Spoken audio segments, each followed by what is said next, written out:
where we talked about, obviously, the issue of gun reform and the need to have more gun violence prevention and the work that can be done potentially federally, but also at the state level, because as you all know, in the state of Tennessee, there's an effort by the governor to call a special session, which we completely support, to really address the issue of gun violence or gun violence reform. We talked about a lot of items. We talked about red flag laws. We talked about safe storage laws.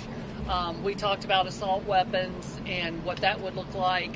So there were a lot of options, and as well as universal background checks and closing loopholes, things like that. We talked about how Tennessee can be a model for the nation.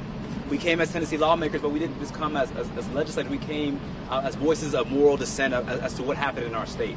Yes. And so we lifted this issue above the partisan divide, that this is not left or right. We talked to the president about how this is a moral issue, an issue of conscience, an issue in the South where we are trying to build multiracial democracy and challenge these extreme forces that, rather than passing an assault weapons ban, they assaulted our democracy, as we saw when we were expelled from the state legislature. And so we've talked to the president and vice president about why it's so critical for us to continue to lift up these movements in the South, to continue to lift up this multiracial movement of Reconstruction that we're experiencing right now in Tennessee.